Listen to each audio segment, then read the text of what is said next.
Olá, meu nome é Mikael e eu vou falar sobre o capítulo 19 do livro O Mundo de Sofia, capítulo esse que aborda a ideologia do filósofo Spinoza. Primeiramente falando, O Mundo de Sofia ele narra a história de uma jovem de 14 anos chamada Sofia. Essa jovem ela tem uma vida normal até o momento, mas nas vésperas dos seus 15 anos ela começa a receber cartas misteriosas, cartas que não possuem remetentes. E nessas cartas possui alguns questionamentos filosóficos, como quem é você? De onde viemos? De onde vem o mundo? Então Sofia, com o recebimento dessas cartas, ela resolve escolher um lugar para refletir, para ver os conteúdos dessas cartas. E o lugar escolhido por Sofia era o próprio jardim de sua casa, que para ela também era considerado um mundo à parte, no caso, o mundo de Sofia, que foi o que deu nome ao livro. Com o passar da história, o autor dessas cartas, que era anônimo, vai sendo revelado, que depois ele se torna professor de Sofia, no caso, o filósofo Alberto Quinox. E depois que Sofia conhece esse seu professor, ela passa a sair à noite para encontrar com ele e ter umas aulas pessoalmente. Aulas essas que eram meio dinâmicas, tipo, ele mostrava as diferentes épocas, diferentes ideologias e diferentes ideias dos filósofos. Muitas vezes ele usava caracterizações, locais diferentes, para que ela pudesse conviver mesmo assim com aquela história e ter mais e despertar mais um interesse em conhecer. Ao final dessa história, ela consegue, com a ajuda do seu professor, claro, consegue desvendar os seus segredos, os maiores segredos, e entender as questões filosóficas que envolvem sua existência. Bom, após Sofia ter dado um pequeno susto em Alberto, que deixou ele um pouco irritado, a Sofia, para desviar os pensamentos do seu professor, ela começa a fazer perguntas com finalidade de prosseguir a aula. E então, Alberto ele vai respirar fundo e aí ele começa a falar de Spinoza. Agora eu vou falar um pouco das características da ideologia de Spinoza, que foi destacado por Alberto. Spinoza ele foi um filósofo holandês que ele recebeu influências de Descartes. Ele pertencia também a uma comunidade judaica de Amsterdã, na Holanda, mas ele foi excomungado por heresia, justamente porque uma das coisas que ele contestava era o fato de que cada palavra da Bíblia fosse inspirada por Deus. E ele dizia também que ao lermos a Bíblia, a gente tinha que ter uma postura crítica. Com essa forma de pensar, ele foi sendo isolado por todos, principalmente pela sua família. O seu sustento, ele vinha de polimento de lentes. E isso também tinha um significado simbólico, pois como filósofo, todo filósofo ele tem uma tarefa justamente de ajudar as pessoas a ver a vida de um modo novo. Spinoza também ele era panteísta, ou seja, ele achava que Deus estava presente em tudo que existia. E em relação à ética, ele entendia como a doutrina de como deve se viver para ter uma boa vida. Ele também era racionalista e pretendeu mostrar que a vida do homem é governada pelas leis da natureza. Spinoza também achava que o homem tinha que se libertar de seus sentimentos e sensações, para só então conseguir encontrar a paz e ser feliz. Ele também era monista, porque ele acreditava somente numa natureza material e física. E Spinoza, ele considerava Deus, ou as leis da natureza, a causa interna de tudo que existia. Ele tinha uma visão meio determinista. E ele defendeu de uma forma meio energética a liberdade de expressão e tolerância religiosa. Por fim, ao final disso, Sofia diz que precisa ir urgentemente para casa, porque a mãe dela está esperando, né? E Alberto, ele pergunta se ela não quer comer alguma coisa, uma fruta, antes de ir. E Sofia, ela pega uma banana. e ao descascar ela vê uma mensagem que deixa ela um pouco intrigada. E aí ela desiste de comer essa banana e sai às pressas para casa com alguns questionamentos, mas ela sai bem às pressas porque a mãe dela já devia estar um pouco preocupada com o horário. Meu nome é Júlia, eu vou estar falando sobre o capítulo 20, que trata a respeito do filósofo Locke. E eu vou começar falando um breve resumo do que aconteceu com a Sofia nesse capítulo, né? Eu vou fazer uma separação. No capítulo começa com a Sofia chegando mais tarde que o habitual em casa, e a mãe dela questionando pra ela quem era esse Alberto que ela tava encontrando, né? E a mãe dela vai falar pra ela que ela só poderia sair de novo, encontrar de novo o Alberto, quando a mãe dela soubesse como ele parecia, como ele era, né, a aparência dele.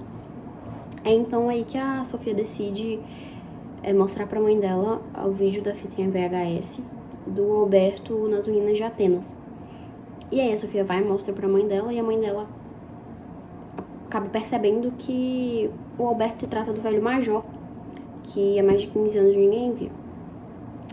Ao rever o vídeo junto com a mãe dela, a Sofia acaba percebendo no fundo do vídeo alguém com a placa escrito Hilde.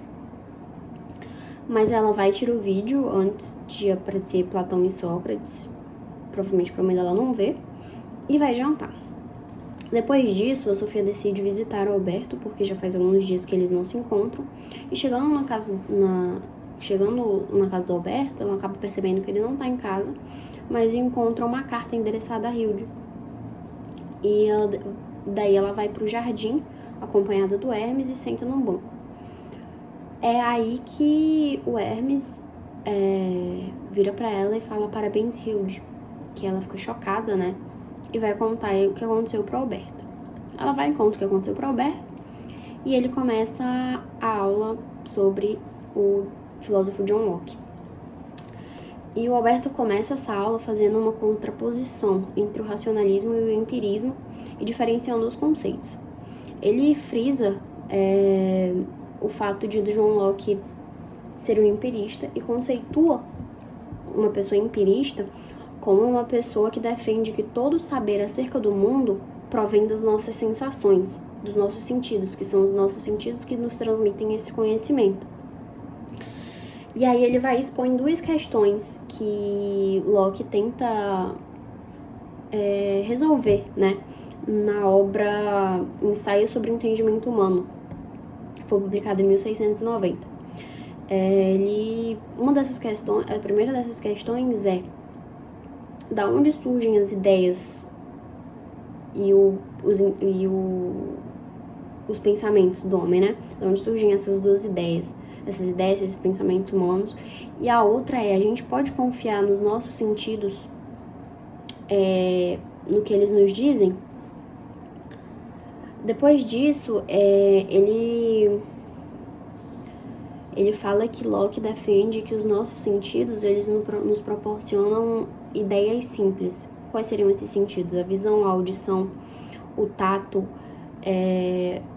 o paladar, que eles nos proporcionam ideias simples. E que através da reflexão, da meditação, das nossas crenças e nossas dúvidas, elas acabam se tornando, essas ideias simples acabam se tornando ideias complexas. Essas sensações simples, são sensações simples que acabam se tornando ideias complexas. E aí o filósofo Alberto, né, no livro ele até usa o exemplo da maçã. Por exemplo, depois de eu comer uma maçã várias vezes, eu acabo criando uma ideia complexa sobre a maçã. E aí a gente conclui que na visão de Locke, todo o conhecimento humano advém dos nossos sentidos, das nossas sensações. E ele afirma também que qualquer conhecimento que não advenha disso, que não advenha das nossas sensações humanas, que ele tem que ser descartado. Que o único conhecimento válido é o conhecimento que provém dessas sensações. Ele distingue também o conceito de qualidade primária e secundária, que ainda é reconhecida por filósofos mais racionalistas como Descartes. E ele classifica como qualidade primária a dimensão, peso, a forma, o movimento das coisas. E que essa qualidade primária, elas nos dão certeza daquilo que a gente está vendo, da nossa sensação, dos nossos sentidos. E a gente pode ter certeza daquilo. E ele fala também que na qualidade primária, todos os seres humanos têm a mesma percepção. Então, por exemplo, eu tô vendo uma maçã e ela é redonda, uma pessoa que tá próxima de mim também vai ver essa maçã redonda, que é a forma da maçã, né? Mas além dessas formas primárias, ele define também as qualidades, além das qualidades primárias, ele define também as qualidades secundárias, que são cheiro, temperatura, sabor ou som. E elas não produzem qualidades reais, ou seja, a gente não pode confiar nelas de que ela vai ser para mim a mesma coisa que é para você. Então, ela depende das sensações e da percepção de cada ser humano. E ele considera ainda que certas regras fundamentais da ética, elas são... como é que eu posso falar? Elas são dadas a todos. Por exemplo, tem certas regras éticas que são comuns a todas as pessoas. Isso provém de uma concepção do direito natural. Outro exemplo dessa característica é o fato de Locke acreditar que é inerente a todo ser humano saber da existência de Deus. É inerente à razão humana. E ele também aborda que Locke defende a liberdade de opinião e a igualdade dos sexos, que no caso ele fala que a subordinação das mulheres foi criada pelo próprio ser humano, não é algo inerente a nós, né? Foi criado pelo ser humano e, portanto, isso pode ser mudado, não é algo definitivo. E ainda faz uma exposição da defesa de Locke a respeito dos 3 poderes, que mais tarde vai ser desenvolvida por Montesquieu. Por último, eu vou fazer um paralelo do que aconteceu com a Sofia e da filosofia do Locke. E a gente vê uma forma de reafirmar a filosofia do Locke com as coisas que acontecem com a Sofia, por exemplo, as coisas que são anormais, entre aspas, que acontecem com a Sofia.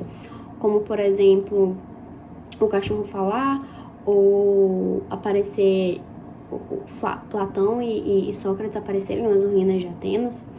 Então, isso a gente poderia classificar como qualidades secundárias, porque é uma percepção da Sofia que a gente sabe que ela não é lógica e nem real. Então, a gente não pode, nesse sentido, a gente não pode confiar nas nossas sensações, porque a gente sabe que aquilo não é real, que aquilo não é lógico. Então, a gente pode classificar como qualidades secundárias, que é o que corrobora a teoria do Locke. E é isso. Oi, eu vou falar um pouco sobre o capítulo 21 do livro O Mundo de Sofia, na qual trata sobre o filósofo David Hume. David Hume ele viveu entre 1711 e 1776. A sua filosofia é vista e celebrada como uma das mais importantes da filosofia empírica, na qual serviu de base para o desenvolvimento de outras grandes ideias, como, por exemplo, a de Immanuel Kant.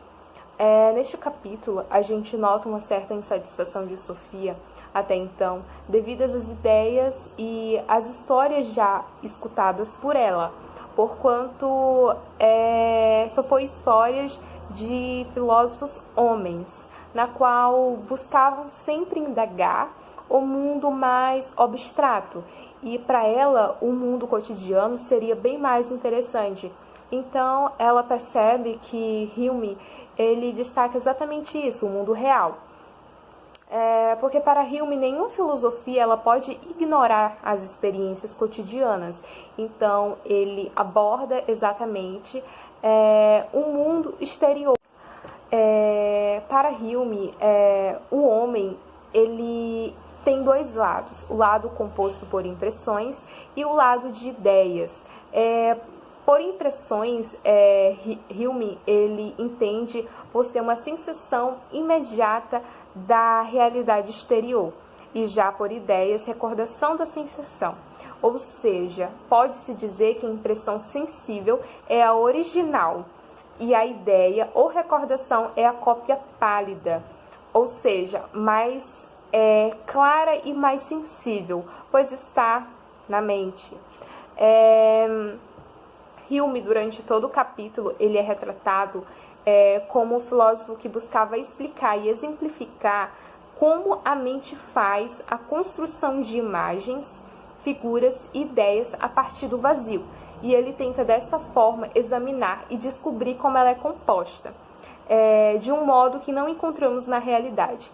Hume, ele destaca que a nossa mente é como um papel, uma tesoura e uma cola. Ela cria, ela monta ideias falsas. Por exemplo, ele dá o exemplo do anjo, né, lá no capítulo, falando que a gente tem a imagem do homem e a imagem de asas, como por exemplo, dos passarinhos. Então a gente monta os dois e cria essa ideia de anjo, que nunca ninguém viu, mas é uma ideia que está ali na nossa mente. Hume, ele tenta descobrir como seria a mente de uma criança antes de novas ideias e reflexões, o quanto a nossa mente, quando a gente nasce, está vazia, né? Ela vai sendo composta, vai sendo montada através daquilo que vemos, através daquilo que está ao nosso redor. Hume, ele também tenta examinar e descobrir se ela é composta de um modo que não encontramos na realidade, como, por exemplo, o anjo, né, que eu já destaquei. Hume, ele sempre tenta observar isso, né? As imagens, ele também fala do unicórnio, se eu não me engano, lá no capítulo, que são ideias figuradas, que a gente cria em torno daquilo que nos cerca. Hume também destaca sobre a personalidade inalterável, porquanto muitas pessoas pensam e falam e afirmam que não mudam, que pode passar o tempo que for, continua a mesma, mas para Hume não. E no caso, até eu, Milena, concordo, porque a gente sempre está em constante mudança, né? A gente, daqui 4 anos, um ano não é mais a mesma pessoa, já veio novas ideias, novas reflexões, e aquilo que a gente pensava que era certo há um tempo atrás, hoje já não é mais. Aquilo que a gente queria ser há um ano atrás, hoje já não quer mais ser. Então, a gente é adaptável, a gente vai mudando conforme o tempo. Hume, ele diz que nenhum núcleo é constante à personalidade, no qual ele afirma mais uma vez que nós não somos os mesmos o tempo todo. Bom, no que toca a fé e a religião, Hume, ele nunca tentou provar que algo existe, mas também nunca se opôs a dizer que não exista, pelo simples fato de nunca ter visto. Tanto a fé envolvendo o ser divino, quanto a fé em milagres. Hume, ele diz que nunca viu, então ele não pode provar, nem que pode haver e nem que não exista. Hume, ele também destaca sobre as conclusões precipitadas. Ele diz que as conclusões, elas podem levar a muitas formas de superstição, para sempre ter a base fixa, né, daquilo que queremos, que entendemos, para não ter certas superstições, como a gente vê muito por aí, principalmente as pessoas mais antigas, né, que são muito supersticiosas. Hume, ele não acredita que seja a razão a determinar aquilo que dizemos e fazemos, mas os nossos sentimentos. Ele dá o exemplo de ajudar o próximo. Ajudar o próximo não é a base da razão, mas sim dos sentimentos. Eu me tenho uma solidariedade pela pessoa. Então, eu vou lá e ajudo. Então, quem me move a fazer isso não seria minha razão, mas sim meus sentimentos. Mas, da mesma forma, Hume destaca que nós sempre seremos julgados pela racionalidade e não pelos nossos sentimentos. Pois os nossos sentimentos, eles guiam a nossa razão, mas não responde por ela. Então, é isso que eu entendi do capítulo. Achei muito interessante todas as ideias de Hume. Por um lado concordo, por outro lado discordo, mas eu achei super interessante toda a trajetória e todo o capítulo. Agora irei falar um pouco sobre o capítulo 22, onde fala um pouco da vida de Barclay e seus pensamentos.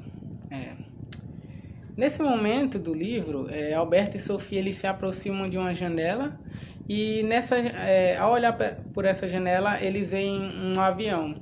E nesse avião tinha uma faixa escrita: Feliz aniversário, Wilt. E depois esse avião some entre as nuvens. Depois de ter visto isso, Alberto ele fala um pouco do poder do Major Albert Knegg. E Sofia questiona um pouco sobre esse poder. Depois disso, Alberto ele não fala mais sobre esse assunto e volta a falar de filosofia, dessa vez sobre a vida de Barclay. Barclay foi um bispo irlandês que ele acreditava que a filosofia e a ciência de seu tempo constituíam uma ameaça para a visão cristã do mundo. Além disso, ele achava também que o materialismo existente, cada vez mais consistente e difundido, colocava em risco a crença cristã que Deus criou e que Deus mantém vivo tudo que existe na natureza. Ao mesmo tempo, Barclay ele foi um dos mais coerentes representantes do empirismo, porque ele dizia que tudo que existia era só o que percebíamos e que aquilo que percebíamos não era matéria ou substância. E para melhor explicar, Barclay afirma que somente existem coisas que podem ser percebidas, como um odor que não existe, sem que exista uma mente para sentir e interpretar esse odor. As nossas ideias, para ele, são sensações ou são pensamentos que temos sobre essas sensações. Ele acreditava também que todas as ideias tinham uma causa fora da consciência, mas que esta causa não era de natureza material, e sim de uma natureza espiritual. Ele afirmava que tudo que víamos e sentíamos era um efeito da força de Deus, pois ele estava presente no fundo de nossa consciência e era a causa de toda a multiplicidade de ideias. E as sensações que estávamos constantemente sujeitos, né? E este espírito no qual Barclay sempre destaca, esse espírito era o Deus cristão. Ao fim, Sofia ela fica com vários questionamentos acerca do que está acontecendo na vida dela e com o que ela viu sobre a vida de Barclay. E então Alberto ele explica que pode se aplicar os conceitos de Barclay tranquilamente em relação ao que ela está vivendo sobre o Major Albert, e isso poderia para ele ser a única coisa que podia explicar os acontecimentos estranhos que estavam acontecendo com os cartões postais, as mensagens. E Sofia acaba concordando porque ela vê coerência em toda essa ligação, né? E ao fim desse capítulo, Sofia sai dizendo que precisa ir para casa. Claro que nesse momento ela está muito assustada e em meio a essa forte chuva que está acontecendo lá, ela encontra sua mãe vindo em direção à casa de Alberto. E a mãe abraça ela e pergunta: "O que está acontecendo, minha filha?" E Sofia responde chorando, dizendo: "Não sei, mas sinto que estou em meio a um pesadelo", com a cabeça bastante confusa. Bom, eu vou falar a respeito do capítulo 23, que conta a história da Hilde, que o capítulo 23 é Bjerkley, não sei falar esse nome, então... o capítulo começa dizendo que contando, né, a Hilde acorda de manhã muito empolgada e entusiasmada, porque era dia 15, onde ela completaria 15 anos, então para ela era tipo uma data muito esperada e aguardada, algo que nunca aconteceria novamente, completar 15 anos no dia 15. Então era tipo, ela estava muito ansiosa, e não só por isso, o pai dela tinha viajado pro Líbano e daqui uma semana ele ia chegar, então eram muitas coisas que ela estava esperando e estava bem ansiosa. Ela se levantou da cama, não estava conseguindo mais dormir, era cedo ainda, mas ela não estava mais com sono, ela estava bem ansiosa, então ela queria ser produtiva. O dia era para ela, entendeu? Então ela levantou da cama, foi até a estante, viu lá o calendário, 14 de junho, o dia que era no dia anterior, né? Então passou o dia, ela pegou o calendário, arrancou a folha e jogou fora. Pronto, dia 15. E lá na data do dia 15 estava escrito lá que era o aniversário dela, né? Ela escreveu meus 15 anos, ou 15 anos. E tipo, isso ela escreveu em janeiro daquele ano, então tipo, ela tava muito, desde o início do ano, ansiosa, ela tava guardando esse momento e finalmente havia chegado. Ela, como eu já havia dito, ela achava extraordinário aquela data, 15 anos, no dia 15, então ela aguardava muito tempo aquilo e finalmente tinha chegado. Bom, o nome do capítulo é Bjerkley, eu não sei falar, então era uma propriedade que seu bisavô havia construído, que tinha um enorme jardim e uma vista maravilhosa. Ela é na Noruega e o jardim era rodeado por bétulas, que são as árvores, e por isso havia recebido esse nome, a propriedade. Depois de muito pensar sobre a história dos 15 anos e tal, ela parou em frente à escrivaninha que tava um espelho lá.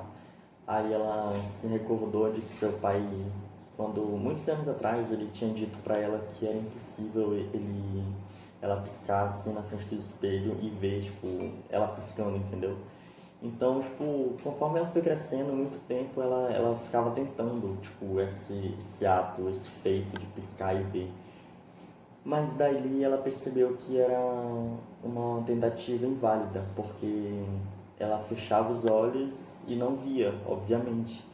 Então ela percebeu que era como correr da própria sombra, entendeu? E depois ela percebeu que tinha um presente, havia um presente que obviamente tinha sido deixado para ela, que era um presente grande e dentro dele tinha um fichário datilografado e logo no começo tinha O Mundo de Sofia, um livro. Seria esse um livro que seu pai escreveu só para ela? Um livro que o pai deixou como uma lembrança marcante para a vida dela? E foi aí que Hilde se perdeu naquele livro, se perdeu na leitura. Ela começou a ler, se prendeu totalmente naquele livro e achava interessante, folhas e folhas iam se passando. E sua mãe subiu para cumprimentar, tal, com uma bandeja de café da manhã. Nossa, feliz aniversário, filho, e tal. A Hilde, ela deu atenção, mas nem tanto para a mãe. Ela estava realmente interessada no livro, entendeu? Então, realmente era algo que estava chamando a atenção dela e que ela havia gostado da leitura e estava interessada. Depois de muito papo furado, a sua mãe, ela conseguiu se livrar da mãe. Ela estava realmente querendo voltar à história.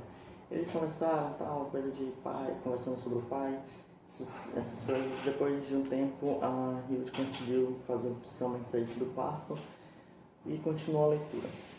Ela chegou em uma parte do livro onde dizia que a Sofia estava correndo, saindo dos arbustos correndo e encontrou uma cabana. E nessa cabana tinha um quadro com uma fotografia do local onde a Hilde estava.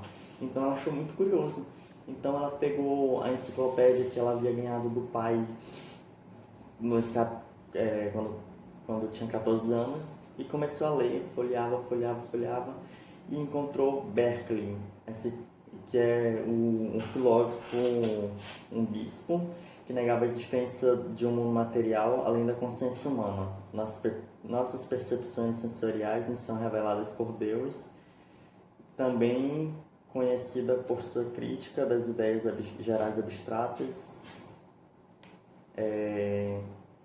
E a Hilde tinha achado curioso, né? Então ela foi pesquisar e encontrou esse filósofo. Depois de um tempo, a Sofia voltou para casa, mas ela havia pegado um espelho que ela tinha encontrado na cabana e ela começou a encarar o espelho e piscava e tinha certeza que tinha outra pessoa piscando de volta. Então é muito estranho porque, tipo, a Hilde, ela também piscava, entendeu? Tipo, ela ficava piscando e ela começou a achar muito estranho. Ela tava começando a enlouquecer já com essa história toda e muito louco, né? Tipo, é engraçado até esse espelho mágico que a bisavó tinha comprado de uma cigana. Tava realmente parecendo que era mágico, então ela ficou curiosa. Depois de um tempo, a Sofia encontrou uma corrente de ouro com um crucifixo também de ouro e a Hilde tinha achado estranho porque ela tinha esse crucifixo de ouro e ela achou curioso e foi procurar o crucifixo no porta-joias e, adivinha, não estava lá. Então foi aí que Hilde teve certeza que a Sofia era mais do que um pedaço de papel, uma história em papel, e sim, ela existia de verdade.